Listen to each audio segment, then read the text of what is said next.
Gemini. This is going to be a reading for December 20th through 26th.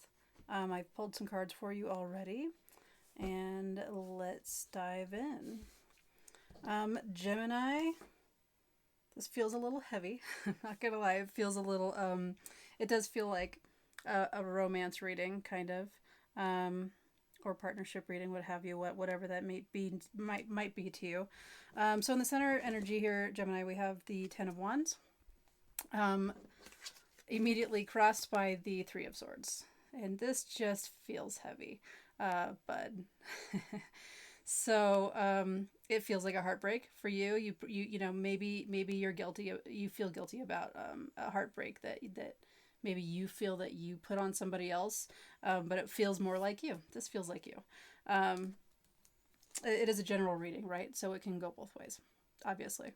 It can go all kinds of ways. But this is just, and it's just an energy too. It could be, if it's a situation, then it's got this energy to it, right? Whatever's bothering you right now. It just, it feels very fresh, and it feels like it feels like a lot, like you're carrying a lot because of it. It's not even just, it feels like there's a lot that's attached to it, like maybe even stuff. Like it feels like there's stuff attached to it that you're just like, oh my gosh, this is too much. Like actual things. So in the past, we have the Four of Cups. Kind of makes sense, right? And it also feels like there was maybe some love that was being given still, but you weren't seeing it. And you know, like I said, this can go either way. Either your partner was feeling this way, or this is the way that you feel. Again, it feels more like you. General reading though. So it does feel like there was more there to give and more there to grow with, but you just weren't into it.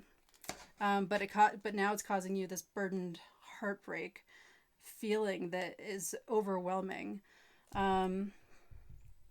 Let's see. So I'm gonna actually go to this card. This is your outside influences, and your your supportive energies, right?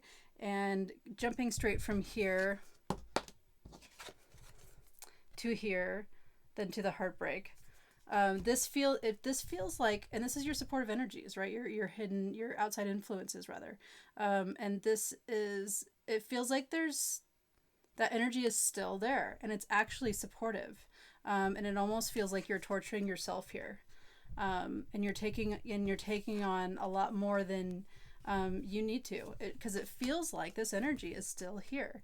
It may be fucking with you, and it's causing more pain, but it also, personally, this feels more supportive though. This feels like it actually is still there. It's supporting you, but maybe you just either don't want it or don't see it, or you know, something along those lines.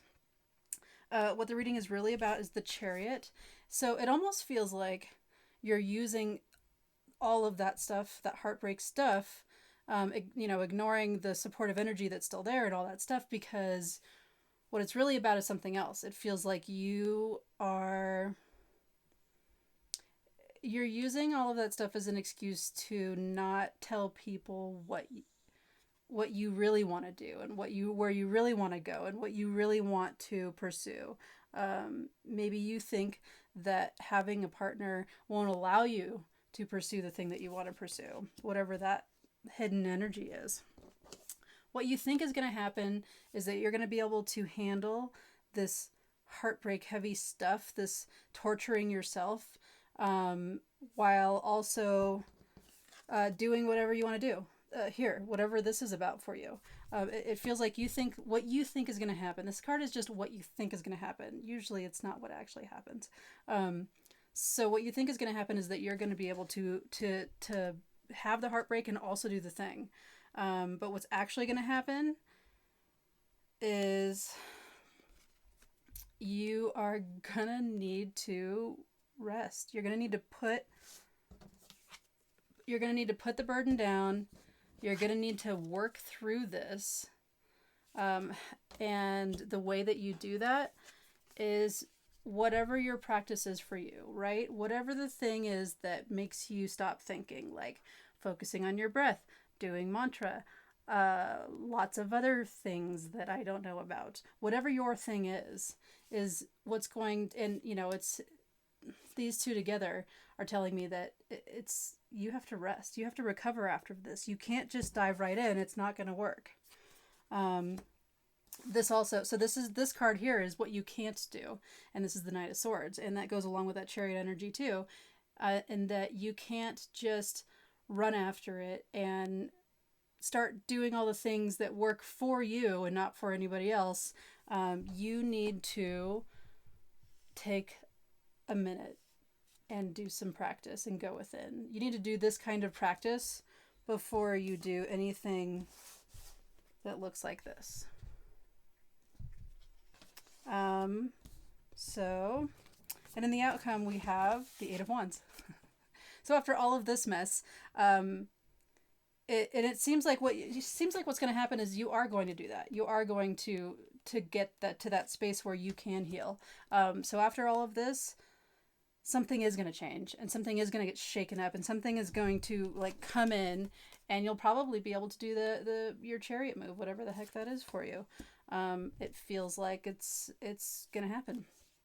So that's what I have for you, Gemini. That was a journey. I'm going to pull a 4 Agreements card for you to see how one of these helps with all of this stuff. We'll do that guy. So don't take anything personally. Relinquish self-importance.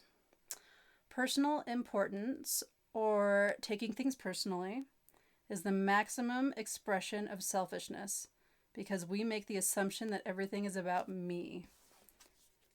And that feels like it's telling you not to be this guy, not to be the Knight of Swords, not to jump right in and do everything that's important to you, and to ignore, whatever this supportive energy is, honestly. Feels like you need to kind of revisit this a little bit. And I don't mean go back to the relationship if that's what it is or what have you, because I don't know, going back to relationships, I feel like usually doesn't work, right? Usually. I mean, whatever. There's exceptions, of course. But that's what I have for you. Thank you, Gemini. Have a great evening. I will see you next time.